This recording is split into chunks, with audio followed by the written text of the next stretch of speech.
Big Al. Hello everybody, it's Big Al with some more content for Lord of the Rings Rise to War. This isn't really going to be an update video. It's going to be a little bit about what I see, and then it's going to go into a theory crafting video. So, first, let's go to the map. So, you have Tobin Steppe up here in Angmar, Gods and Merc down here in Arnor, Bear and Panda in Gondor, and Lame and Order in Erebor.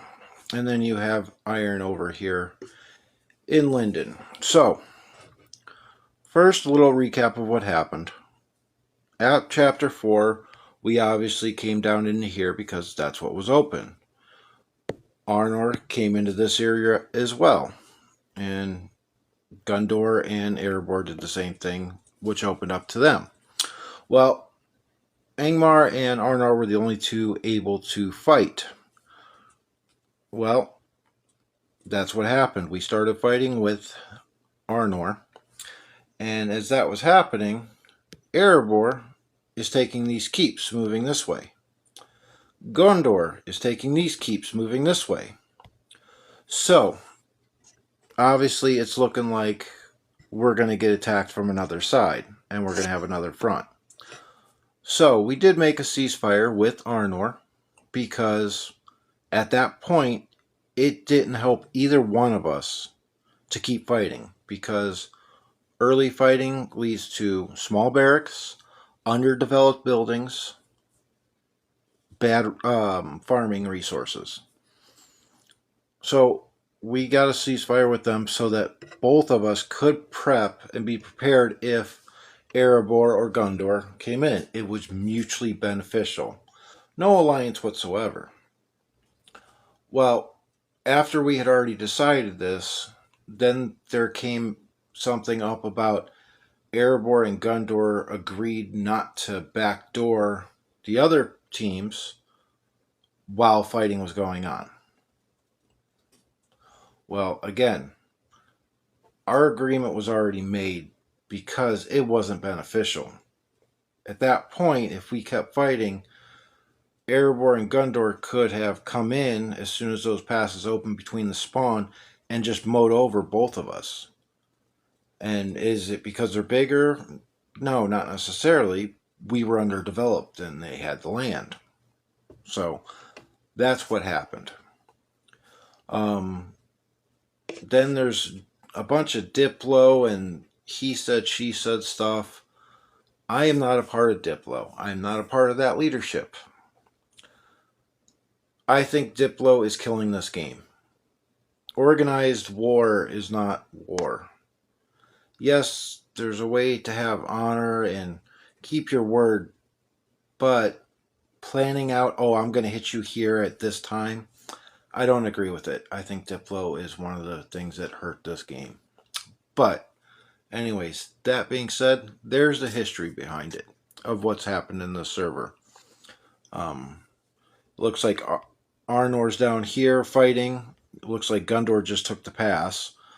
And then you have Angmar and Erebor fighting up here for the last couple days over the passes. So, okay, that being said, again, my views are from me as an individual, not from a team. But, like I said, I hate Diplo. So, this season, I am trying out different troop combos, different commanders. I want to find a free-to-play friendly formation. One that everyone can actually get to. Okay? So I have found in the past, I used to run Frodo, Gandalf the Grey, Dane, and Gimli. Or Shadow and Dane, or Shadow and Gimli. Okay? And against whales and krakens, I was just crumbling. And I wouldn't do any damage whatsoever. I would do a couple hundred supply hit. So, I made up this formation with Frodo as the tank, because Frodo is a very free-to-play, friendly commander. Gandalf the Grey, Dane, and Sauron. Sauron gives so much crowd control. So, with that being said, everybody's running Sauron. I mean, it's just a fact of the game. There's so many Saurons out there. Well, I needed to make mine fast because I needed mine to act first to debuff the enemy. Well, I don't have agility sets, so I used items that had initiative on it. So, I think you guys see where I'm going with this. So let's go over a couple reports. Well, a few reports. So, first off, I'm going to show one that I am extremely happy about. And this one I should print out and hang on my fridge. This was against Rain Zero. Okay. My biggest thought process is I want to cause draws and be able to take a chunk of damage out of the enemy. It may not be a big chunk, but some damage out of the enemy. Because as a free-to-play, mostly free-to-play player, I'm not going to kill these whales and krakens. But I want to be able to slow them down so that my whales and krakens can get up there, or make them take 10 minutes to occupy a tile instead of just 5. So, here's Rain Zero's. He loves his Theoden. Z7, Z1 Dane, Z7 Scalhelm, and a Z6 Sauron. I should never even come close to touching this. And I know for a fact because I fought Rain Zero, it was probably 3 or 4 seasons ago. But with my regular army that I was running, I was getting him down, like say he had the 6,400 supply. I was maybe getting him down to 6,000, 5,800. Okay. So with this report, everything went right. My Sauron acted first. I caused 11 total anomalies. He did 16. Okay, now if you look at the map, at the report, see, I mostly hit his Theoden, but I also hit his Dane with Madness 3 times. And then he got me, he got some Madness and some stuns on me as well. But the biggest thing is the stun, he stunned Gandalf and Frodo. I don't need them. They're there to take damage, Frodo is, and mostly Gandalf the Grey is there for White Council, and then he's almost useless. So that one worked out well for me. So I'm going to go to this one now. Okay, as you can see, I lost. Plain and simple. If you're free to play and you're fighting whales and krakens, you have to accept that you are going to lose. But it's how you're going to lose that matters. Are you just dying and feeding them XP? Are you slowing them down? So with this one, this is another one. R9 Sauron, Z7 Dane, R10 Gandalf the White, and a Z6 Bjorn. Okay, I took a third of his supply away. I'm okay with that. Because I know as a free-to-play, I am going to have to work harder. So I'm also using a couple different things. I'm using Spear Throwers on Gandalf the Grey because of this dual blow. Spear Throwers counter horses, okay? Normal attacks reduce target's initiative by 2, so it might help me to act first. And it's also damage dealt to medium units plus 5. But this is a good one. Normal attacks cause the targets to bleed and receive 10% damage for 2 rounds. Prioritizes formations not inflicted with bleed. So that is going to help kill enemy White Council. Okay. Then I had the Morgul Arbalists on Dane because I wanted a range unit, and it's also, I started an Ingmar, so that was my T3, which they have dual blows, 20% chance to dual blows. They also have a chance to inflict poison. Okay. Okay units, they're not for me. War Drummers. Okay. Next instance of damage dealt by 2 allied formations plus 20%. If that hits right, that could help. and then each round 35% chance to remove a debuff from 3 allied formations. So what I found is my war drummers are dying pretty fast. So they're not making it to the later rounds to help with this 35% chance. Okay.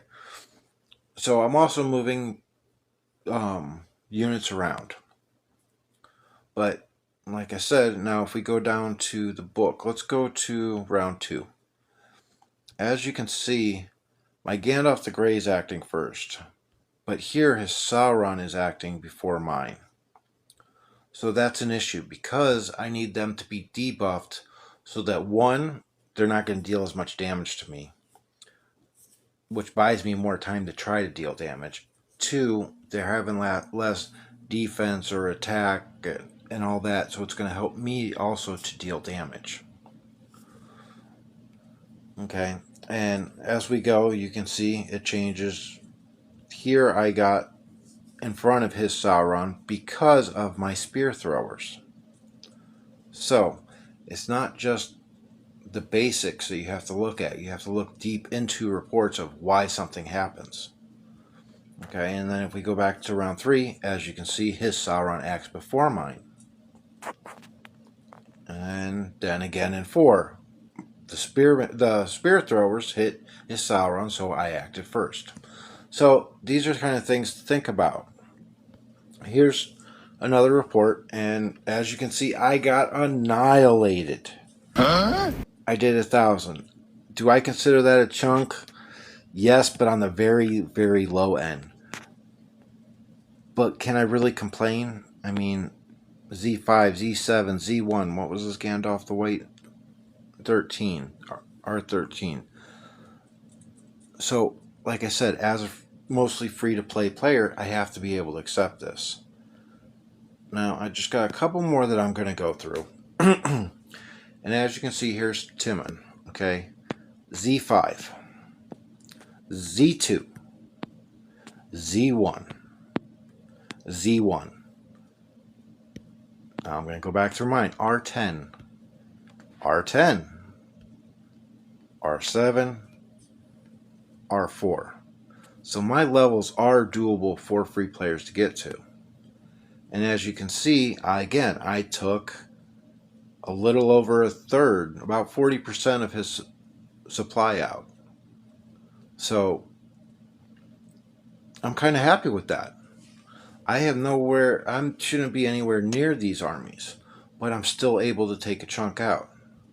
Now, if we go down, oh, wrong one. Let's go here first. As again, I caused 11 anomalies, and I did 9 of them to him, so I hit myself with 2 of them. But as you can see, I did good because on my madness, I hit his Sauron and his Saruman. So that kind of helped me out. Sebastian, here's another one. I took 2,000 supply out of 7,200, so what is that? A little less than 25%. But he's another big one that I should not be hitting. I mean, this was his B team, but you're still looking at Z3, Z1, and R11. I mean, he still got the Zenith levels. And as you can see, I still actually have a quarter of my army left. Here was Sebastian's main that I hit. And as you can see, he was already halved. But I took out 60% of what was left, and I'm happy with that. So these are things to think about. Here was one that I did not too long ago. I finished off this Kevin guy, and as you see, I switched. I changed and I put Wozes on my Sauron because I want to read the reports of how my troops are interacting. So one thing I did notice is I was putting my war drummers on Dane being stupid because he's the last to act in the round. So each round, he's not helping. Okay? And then I hit this Bambi person R10 Witch King, R5, R11, R11. So it's a little bit more my size. And as you can see, she took 2100 supply off me, and that's what I took off of her. Am I going to have the hitting power with this army to kill somebody? No. But I'm also punching up. I'm going to be hitting people bigger than me every time. I'm probably in the bottom 10, 20 players for size of accounts out of the 8 big teams that are in. So that works when I'm in this position. Now, if I'm fighting people that are going to be the same size as me over and over and over, no, it's not going to help me because I don't get enough damage output to kill them. I'm going to cause a draw. I may win, but I'm going to cause a draw first every time, no matter what with this formation. So think about what you want to accomplish. Be realistic. Excuse me. Be realistic on what you want. Come up with a theory and try to work it out. King Under the Mountain is using an all evil formation. He's using Witch King and he's trying to get troop damage out of him. And he's doing a good job. He had a theory. He played it out in his head. How the commanders would work together. Who could possibly do what. And then he put it in motion to see what could happen. Same thing with me here.